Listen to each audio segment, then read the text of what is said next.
Naranasan niyo na ba? Pagising sa umaga, pakiramdam niyo parang mabigat pa rin ang katawan? O kaya naman, hirap kayo mag-iisip ng malinaw? Para bang kailangan niyo pa ng ilang oras para lang magsimulang gumana ang inyong isip at katawan? O minsan, pakiramdam niyo ay kulang kayo sa sigla at wala kayong direksyon sa kung ano ang dapat ninyong gawin sa maghapon? Hindi kayo nag-iisa sa pakiramdam na ito. Marami sa atin ang nakakaranas nito habang tayo ay tumatanda, lalo na paglampas na ng 70. Ang katotohanan ay, habang tayo ay nagkakaedad, nagbabago ang ating pangangailangan. At minsan, ang mga dating gawi ay hindi na sapat para magbigay sa atin ng sapat na lakas, linaw ng isip, at kapayapaan na ating hinahanap. Ang masakit na realidad ay marami sa atin ang nagigising ng pakiramdam ay pagod na bago pa man magsimula ang araw. Pero paano kung sabihin ko sa inyo na may mga simpleng ritual sa umaga na kayang baguhin ang buong araw nyo at magdala ng kapayapaan, kaliwanagan at lakas sa inyong buhay, lalo na kung lampas 70 na kayo? Sa videong ito, tatalakay natin ang 6 na simpleng kaugalian sa umaga na makakatulong sa inyo na magsimula ng bawat araw ng puno ng sigla at layunin anuman ang inyong edad. Manatili hanggang sa huli dahil may ibabahagi akong isang bagay na tiyak na ikagugulat ninyo. Simulan natin ang ating paglalakbay sa unang kaugalian na napakadaling gawin, pero napakalaki ng epekto sa ating katawan at isipan.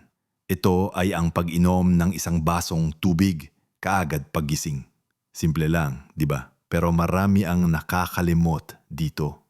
Isipin nyo, 8 oras o higit pa tayong natulog. At sa buong panahong yon, hindi kayo uminom ng tubig. Ang inyong katawan ay dahan-dahang nawawala ng tubig at paggising nyo, malamang ay bahagya na kayong dehydrated. Hindi ito gaanong napapansin, pero ang bahagyang dehydration ay malaki ang epekto sa inyong enerhiya, sa inyong pag-iisip at maging sa inyong kalooban. Kapag dehydrated tayo, mas madali tayong makaramdam ng pagod, hirap mag-focus, at minsan pa nga ay sumasakit ang ulo. Parang isang halaman na matagal nang hindi dinidiligan, malanta at hindi masigla. Ganito rin ang ating katawan.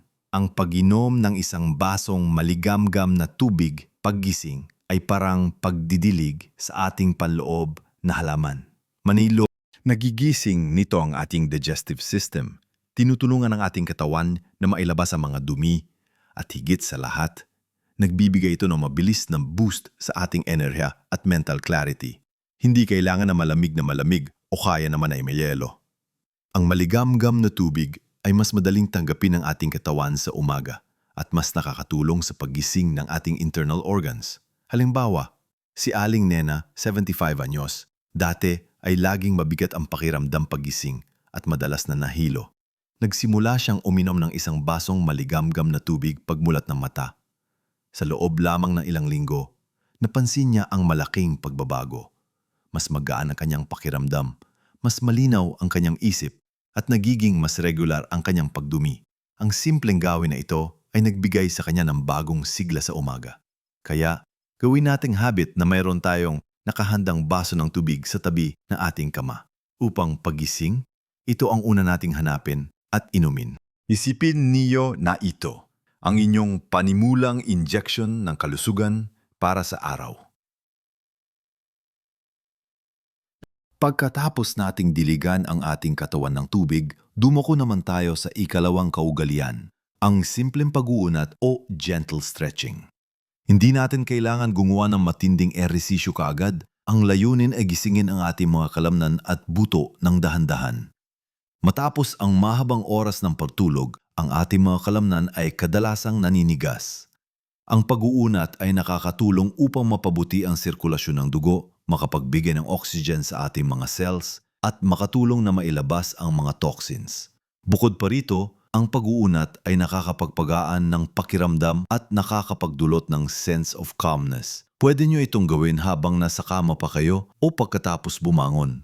Maaari kayong magunat ng mga bisig pataas, parang gustong abutin ang kisame. Dahan-dahan nyo ring iikot ang inyong leeg at balikat, pakaliwa at pakanan nang hindi pinipilit. Unti-unti ring igalaw ang inyong mga daliri sa kamay at paa. Kung kaya nyo nang bumangon, maaari kayong umupo sa isang matibay na upuan at dahan-dahang igalaw ang inyong mga binti. Ikot-ikutin ang inyong mga paa. Ang mahalaga ay ang dahan-dahan at malumanay na paggalaw, nakikinig sa inyong katawan at hindi pinipilit ang anumang masakit. Isipin nyo na binibigyan nyo ng warm-up ang inyong katawan bago ito humarap sa mga gawain ng araw. Si Tatay Carding, 78 anyos, ay dating laging nangangalay ang likod at binti sa umaga. Sa payo ng kanyang apo, sinubukan niya ang 5 minutong pag-uunat habang nasa kama pa siya. Nagsimula siya sa pag-unat ng kanyang mga kamay at paa. Pagkatapos ay dahan-dahang pagbaluktot ng kanyang mga tuhod patungo sa dibdib. Sa paglipas ng panahon, napansin niyang unti-unting nawala ang kanyang mga pananakit sa umaga at mas nakakilos na siya ng malaya. Ang simpleng paggalaw na ito ay hindi lamang nagbigay sa kanya ng pisikal na ginhawa, kundi pati na rin ng mental na kalayaan dahil hindi na siya lagi nag-aalala sa sakit paggising. Ang pag-uunat sa umaga ay hindi lamang para sa ating katawan, kundi pati na rin para sa ating isipan dahil nagtuturo ito ng pasensya at pag-aalaga sa sarili. Ngayon na napag-usapan na natin ang kahalagaan ng pag-inom ng tubig paggising at ang simpleng pag-uunat ng ating katawan, dumako naman tayo sa susunod na kaugalian na magbibigay sa atin ng mas malalim na kapayapaan at kaliwanagan. Ngayon, na may pundasyon na tayo sa pagpapahinga ng isip at pagpupuno ng tamang pagkain sa umaga. Dumako naman tayo sa susunod na kaugalian na magbibigay sa atin ng mas malalim na kapayapaan at kaliwanagan. Ito ang 3 ugali. Ang paglalaan ng ilang minuto para sa mindful breathing, pagninilay o pananalangin. Pagkatapos nating gisingin ang katawan, panahon naman na bigyan natin ng pahinga at focus ang ating isipan. Sa ating edad, marami tayong iniisip mula sa mga alalahanin sa pamilya, sa kalusugan, hanggang sa simpleng mga gawain sa araw-araw. Kung minsan, ang paggising pa lang ay puno na ng ingay at kaguluhan sa ating isipan. Ang paglalaan ng kahit 5 hanggang 10 minuto para sa katahimikan ay napakahalaga. Ito ay isang oras para lang huminga, mag-isip o magbigay ng pasasalamat. Hindi mo kailangan maging eksperto sa meditation. Simple lang, umupo sa isang komportableng lugar, ipikit ang iyong mga mata at bigyan pansin ang iyong paghinga. Damhin ang pagpasok at paglabas ng hangin sa iyong ilong. Kung may mga isiping pumasok sa iyong isip, hayaan lang itong lumipas, parang mga ulap sa langit, at ibalik ang iyong focus sa iyong paghinga. Para sa marami sa atin na may malalim na pananampalataya, ang pananalangin ay isang napakabisang paraan upang makahanap ng kapayapaan. Magpasalamat sa mga biyaya, humingi ng gabay o magdasal para sa mga mahal sa buhay. Ang pagkakaroon ng ganitong sandali ng katahimikan sa umaga ay nakakatulong sa pagpapababa ng stress, pagpapabuti ng concentration at pagbibigay ng positibong outlook sa buong araw. Si Lola Ising, 82 anyos, ay dati nang madalas balisa at hirap matulog ulit kapag nagigising sa kalagitnaan ng gabi. Nagsimula siyang umupo sa anyang bintana tuwing umaga at manalangin, magpasalamat sa bagong araw at magbigay ng kanyang mga alalahanin sa Panginoon. Sa paggawa nito, napansin niyang nababawasan ang kanyang pagkabalisa at mas nagiging kalmado ang kanyang kalooban. Ito ang kanyang naging anchor sa bawat umaga na nagbibigay sa kanya ng lakas at katiyakan. Ang simpleng paghinto at pagbibigay pansin sa ating paghinga o pag-alay ng panalangin ay nagpapaintindi sa atin na may mas malaki pang bagay kaysa sa ating mga personal na problema. At nakakatulong ito upang magsimula ang araw ng may kapayapaan at layunin.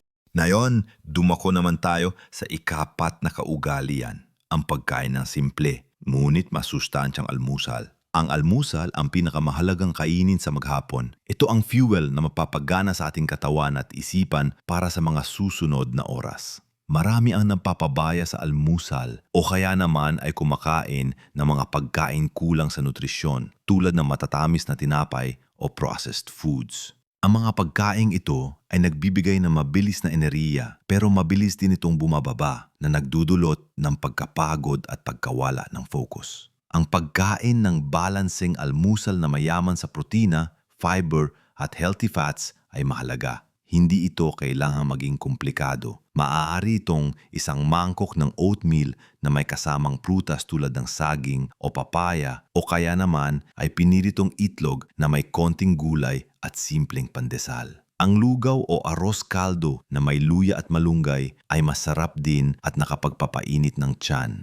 Ang fiber na galing sa prutas at whole grains ay nakakatulong sa digestion at nakakapagpapanatili ng sugar levels.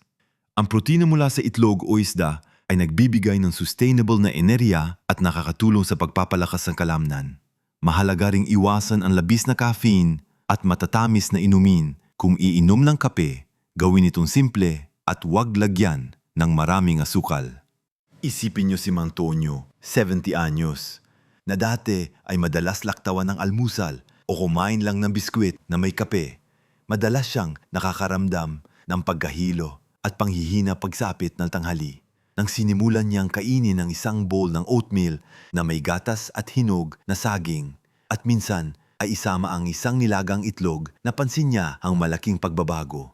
Mas nagiging masigla siya sa umaga at hindi na siya madalas nakakaramdam ng gutom bago ang tanghalian. Mas malinaw din ang kanyang pag-iisip at mas madali siyang makagawa ng mga desisyon.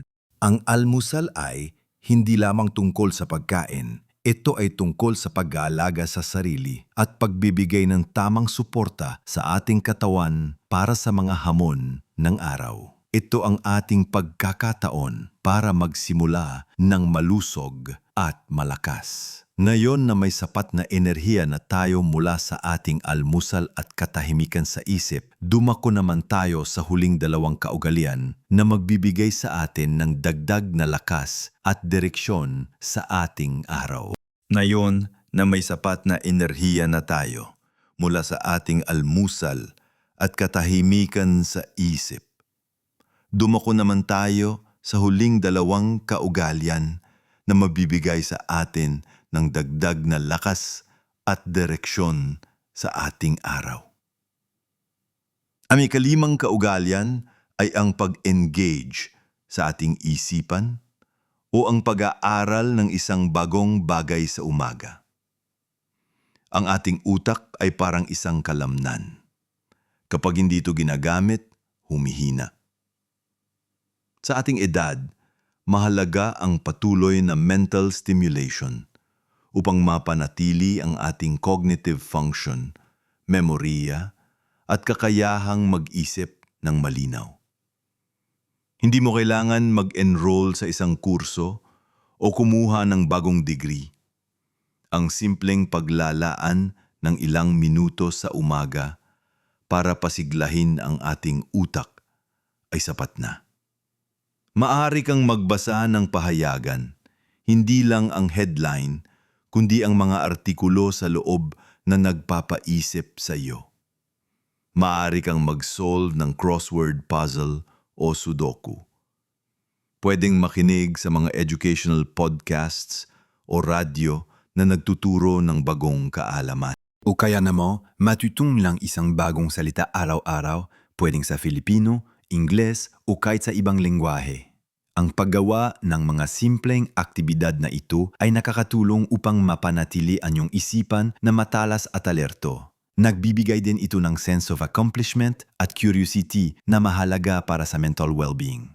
Si Lola Nena, 72 anyos, ay dating napansin na medyo nahirapan na siyang maalala ang mga panggalan at detalye. Sinimulan niya ang paglalaro ng mga online brain games at pagbabasa ng mga maikling kwento tuwing umaga pagkatapos ng kanyang almusal. Sa loob ng ilang buwan, napansin niyang mas madali na siyang makaalala at mas naging mabilis ang kanyang pag-iisip. Hindi lang ito, kundi mas nagiging interesado rin siya sa mga balita at nagiging mas masaya ang kanyang pakikipag-usap sa kanyang mga apo dahil may mga bagong kaalaman siyang naibabahagi. Ang pag-aalaga sa ating isipan ay kasing halaga ng pag-aalaga sa ating katawan. Mumadati ito ang magbibigay sa atin ng kaliwanagan at kakayahang harapin ang mga mental na hamon ng araw. Panghuli, ang ika-6 at huling kaugalian na napakahalaga upang magkaroon tayo ng kapayapaan, kaliwanagan at lakas sa buong araw, ang pagpaplano ng araw o pagtatakda ng intensyon. Hindi mo kailangan ng isang detalyadong schedule na bawat minuto ay nakaplano. Ang layunin dito ay magkaroon ng sense of purpose at direksyon para sa araw na iyon. Pagkatapos nating gisingin ang ating katawan at isipan, mahalagang malaman natin kung ano ang ating tututukan. Ang pagkakaroon ng intensyon o simpleng plano ay nakakatulong upang mabawasan ang pagkabalisa, magbigay ng focus at maramdaman natin na mayroon tayong kontrol sa ating araw.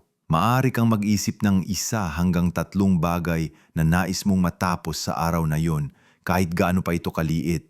Maaari itong simpleng tulad ng pagdidilig ng halaman, pagtawag sa isang kaibigan, pagbabasa ng isang kabanata ng libro, o pagluluto ng paborito mong ulam. Isulat mo ito sa isang maliit na notebook o sa isang piraso ng papel. Hindi lang ito para matandaan mo ang iyong gagawin, kundi para rin makita mo na mayroon kang layunin. Bukod pa rito, maaari ka ring magtakda ng isang positibong intensyon para sa araw. Halimbawa, ngayon ako ay magiging mapagpasalamat o ngayon ako ay magiging masaya. Ang ganitong uri ng pag-iisip ay nakakatulong upang maiplano ang iyong araw ng may positibong pananaw. Si Tatay Ben, 79 anyos, ay dating madalas nakakaramdam ng pagkabagot at kawalan ng direksyon paggising. Sa payo ng kanyang anak, sinimulan niyang isulat ang isang simpleng listahan ng 2 bagay na nais niyang gawin sa araw at isang positibong salita na magiging gabay niya. Halimbawa, maglakad sa labas ng 15 minuto at ayusin ang mga lumang litrato. Ang kanyang positibong salita ay kapayapaan. Napansin niya na sa paggawa nito, mas nagiging produktibo siya at mas nagiging maligaya ang kanyang araw. Nagkaroon siya ng sense of accomplishment at hindi na siya nakakaramdam ng pagkalumbay. Ang pagpaplano ng araw at pagtatakda ng intensyon ay hindi lamang para maging productive. Ito ay para magkaroon tayo ng direksyon, pag-asa at kapayapaan sa bawat araw na ibinibigay sa atin. Sa pagtatapos ng ating usapan, tandaan natin ang 6 na simpleng gawin na ito na kayang magpabago ng inyong umaga at ng inyong buong araw. Simula ng umaga sa pag-inom ng isang basong tubig upang gisingin ang inyong katawan.